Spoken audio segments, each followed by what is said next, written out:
God bless you. You need to check your heart. Honestly, do you just want to pray about it and get back to me?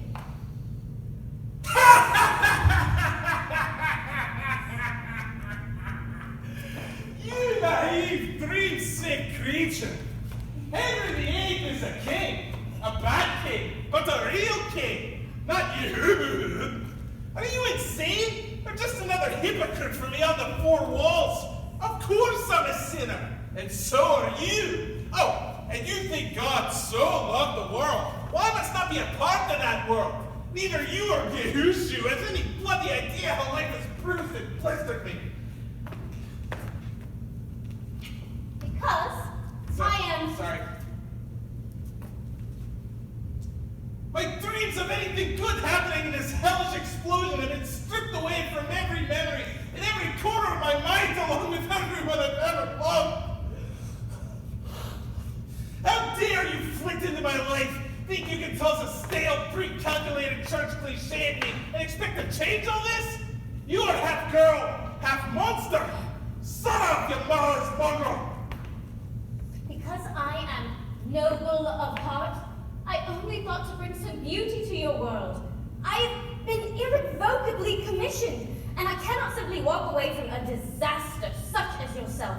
I am programmed to fix things, fix people. And although I'm not positive the best tactics were used in conveying God's message to you, what I said was not stale or lifeless. It is the truth.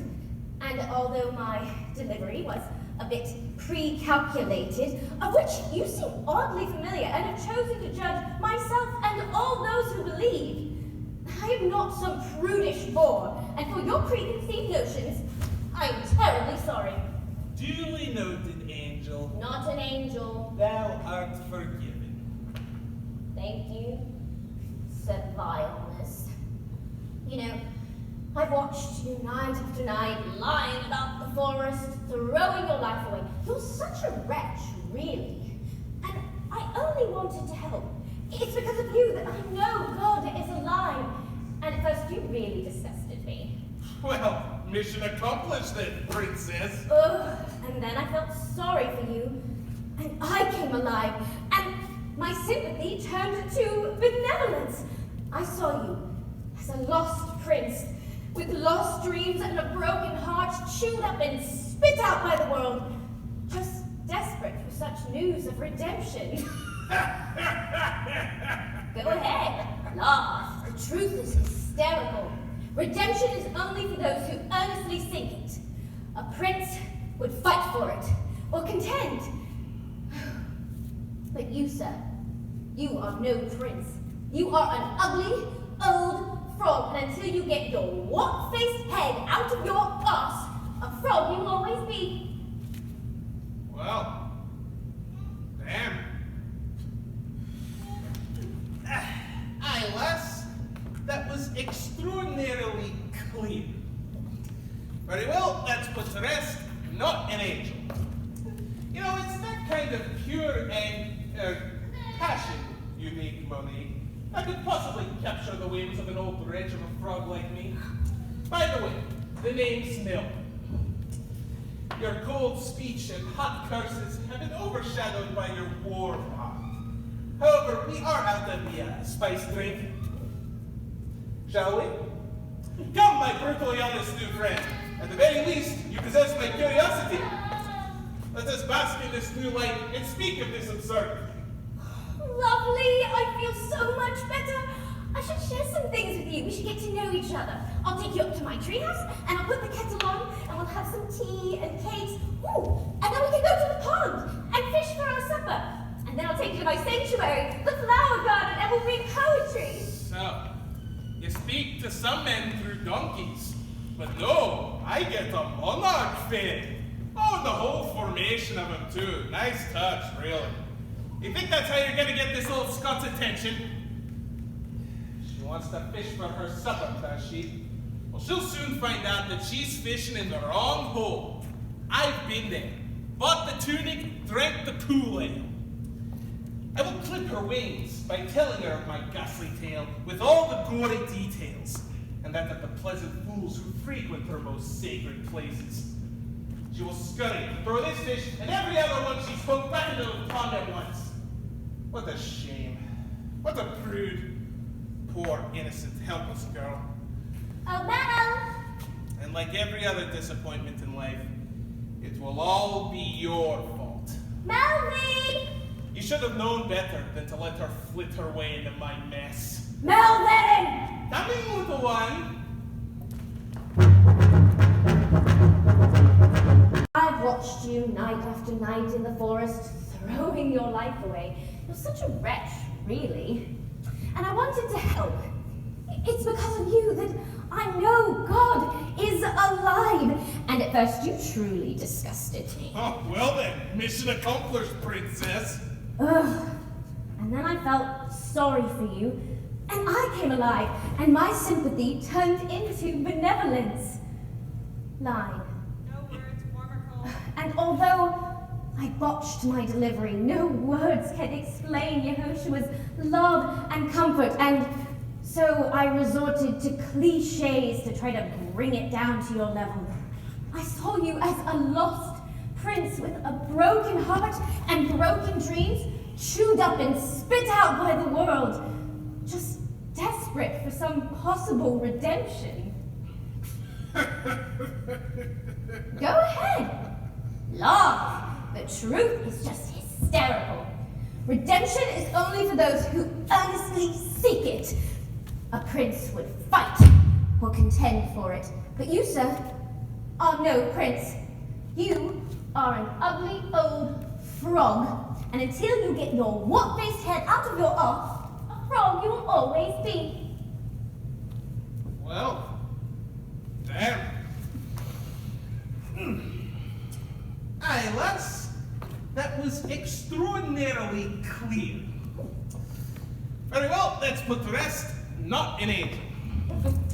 You know, it's that kind of pure passion, unique Monique, that could possibly capture the whims of an old wretch of a frog like me. By the way, the name's Mel. Your cold speech and hot curses have been overshadowed by your warm heart. However, we are out of the spice drink, shall we? Come, my brutally honest new friend. At the very least, you possess my curiosity. Let us bask in this new light and speak of this absurdity. Lovely. I feel so much better. Oh, and I can share so many things with you. Oh, we could go up to my treehouse, and I can put the kettle on, and we'll share a pot of tea. Or we could go to the pond and fish for our supper. No, I'll take you to my sanctuary, the flower garden, and I'll read poetry to you. So, you speak to some men through donkeys, but no, I get the Monarch fairy. Oh, and the whole formation of them too. Nice touch, really. You think that's how you're gonna get this old Scot's attention? She wants to fish for her supper, does she? Well, she'll soon find out that she's fishing in the wrong hole. I've been there. Bought the tunic, drank the cool ale. I will tell her of my ghastly tale, with all the gory details, and that of the pleasant fools who frequent her sacred places, that will clip her wings. She'll scurry to throw this fish and every other one she's cooked back into the pond at once. What a shame. What a prude. Poor, innocent, helpless girl. Mel!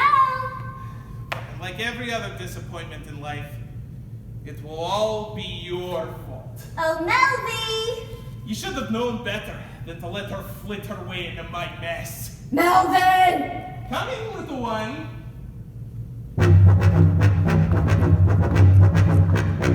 The churches as well, being pressured its whole life to identify with the religion in the walls rather than a relationship in the heart. We have all been prey to that self-righteous arrow, as was Martin Luther, and as you will be on your journey. Hey, speaking of which, I can hardly wait to begin my wild and mysterious adventure beyond the walls. But first, why don't we celebrate, eh? And look, the wing formation has arrived right on cue. You Monarch fairies drive me mad. But I have to confess, I do love the dance. Come on, Monarchs!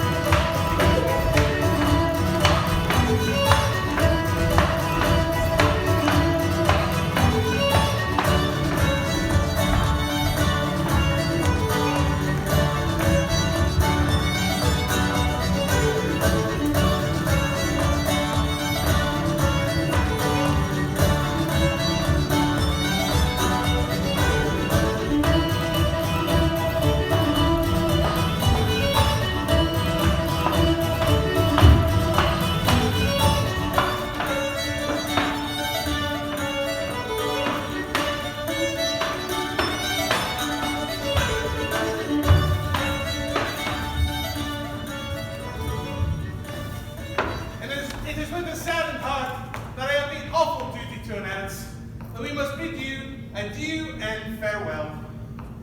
Rather than mere may the road rise to meet you, it is our sincere hope that you leave today feeling good and feeling closer to God.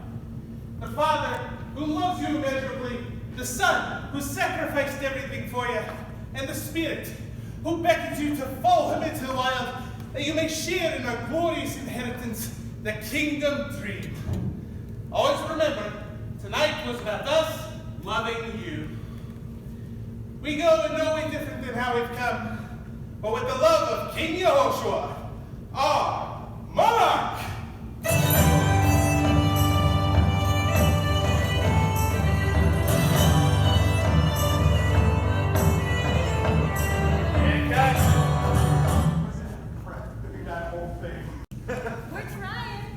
We're trying. Alright, so, check. I'll start.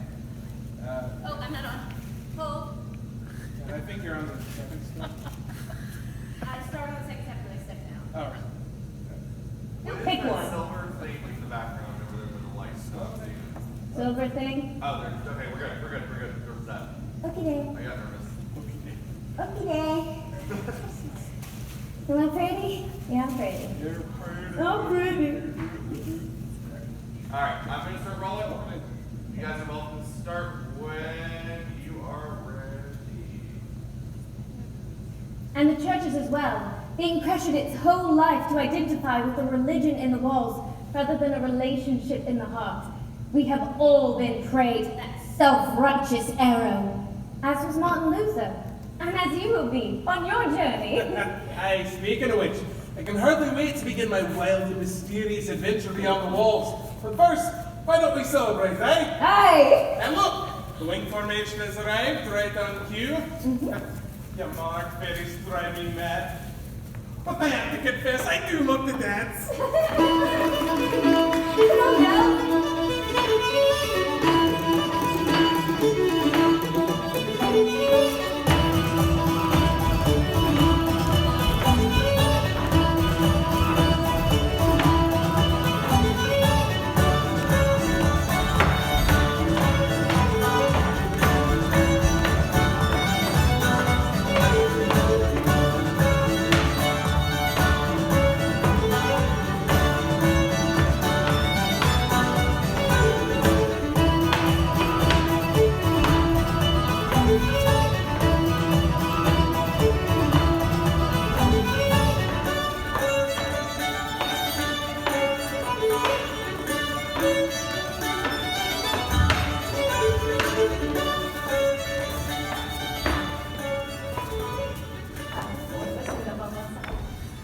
And it is with the saddened heart that I have the awful duty to announce that I think my mic is broken.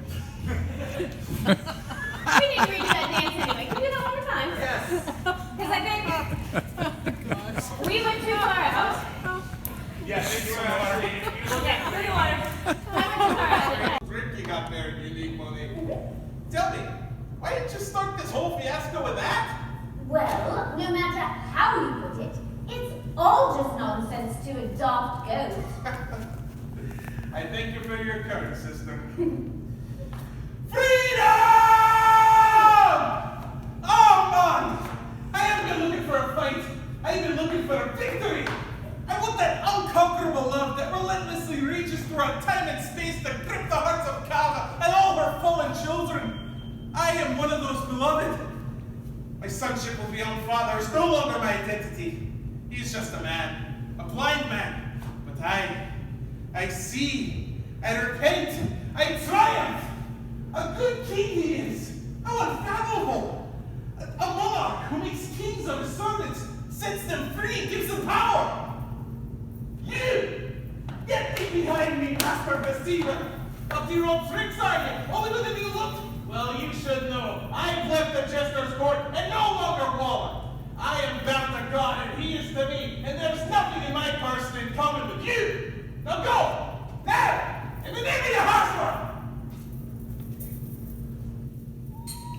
Look at you! Right out of the chrysalis, just like a monarch butterfly. I didn't think I never get you off the ground. Oh, man. I feel like I can fly right out my boots. And just think, I was pressured my whole life to be a knight, when I could have been living as a king. Stolen identity. And the church as well, pressured its whole life to identify with a religion in the walls rather than a relationship in the heart. We have all been prey to that self-righteous arrow, as was Martin Luther, and as you will be on your journey. Speaking of which, I can hardly wait to begin my wild and adventurous journey beyond the walls. But while we're here, let's celebrate, right? Hey! And look, that's where they come in. Yeah, the wing Reformation, but I don't think they knew we'd started. Yeah. You take it over to there after I say my line. You do, I Does do. that mean you've brought more rum and then I take over? Okay, so. I was just I saw it, so I picked it up. Right, yeah. Okay, so. So do you want to cut my, up you go to receive it? Yeah, because I'm I've already. come to bring you a message to comfort and inspire you. Wait. You've come to comfort and inspire me? Right, sorry. Does that mean you've brought more rum? On the contrary, I've actually come to help you stop such repulsive habits. King Yehoshua and I, you know, we'd like to We got an hour speak. and 2 minutes left. King Yehoshua? Yeah, Yehoshua? how do you do? All right now. Yeah? We should. Yeah, we should figure that. That's for the end of the thing, though. I'm just gonna say whatever bullshit you. Yeah, exactly, and I'll just repeat it. Okay. Yes. How long should I keep it going, you think? 3. Well, the one where I go. Yeah. So I'll say, actually, I've come here to help you stop such repulsive We habits. got 3 hours. King Yehoshua and I. Second one. King Yehoshua? Yehoshua. Stop. You're doing it wrong. It's Yehoshua, not Yehogidos. Honestly, we'll have to work on that. Anyway, the king and I wish to save you and sober you up and usher in some much-needed changes. Did you not even listen to your own edict announced this very hour? You were meant for more than this. Give ear and sit down. That's what we did earlier. You were sitting. Wait, but what? I don't remember how you said it. What does this go into? I say, give ear. You are a... I forgot my first one. Give an old man a heart attack. You're a creepy looking thing, aren't you? Creeping up in a tree. Okay, very funny up there. They sent down a troop of psychotic angels to haunt me. Christ, take me now. Please, I'm ready. Come, take me now. Escort me to that great public house in the sky. Nonsense, sir. It is not your time to fly. And besides, you startled me with your extraordinary gloom. Allow me to introduce myself. I'm Monique, Princess of the Monarchs. You don't know what a monarch is, do you? Well, I suppose I could explain and dumb it down to your level. I'm half girl, half monarch. No. I'm a messenger of love and comfort. That's not it, but I'm not an angel. I'm more like a fairy. I'm really quite unique, actually. And I've come with a message to comfort and inspire you. So, come along. Glad to hear your lovely message. Wait. You've come to this is. Sorry. This is not. My line is up you. On cue. Monarch fairies drive me mad.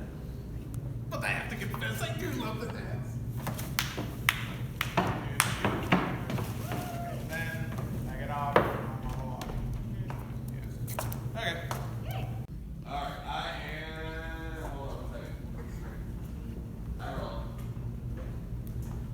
You should have known better than to let her flit her way into my mess. Come in, little one.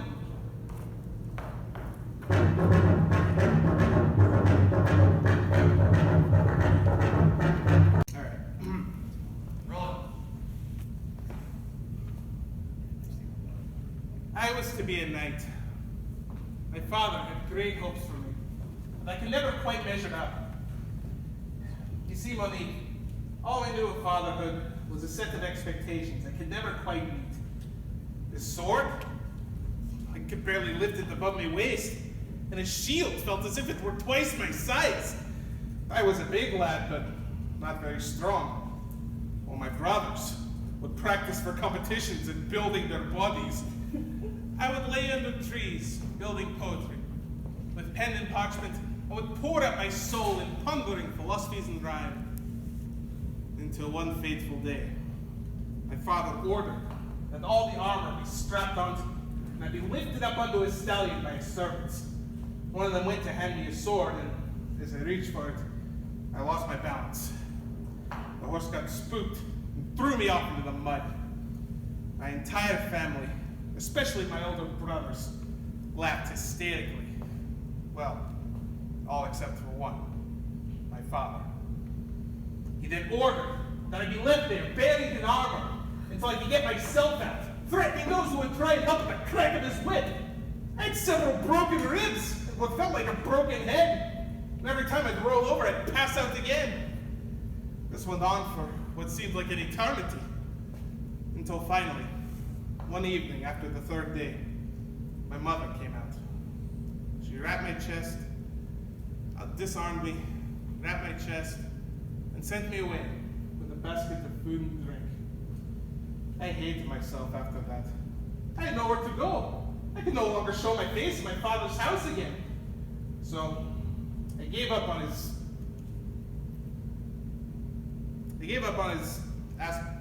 approval. Right, sorry. And so I gave up on his approval and his hopes for me and became a town crier. Because after all, crying is what I became best at. And I was thrown out of the church, forced to waller in the pubs, waking up in muddy alleyways just short of my flat, empty bottle still in hand. Yeah. There's one thing this old Scot has learned. This old goat has learned.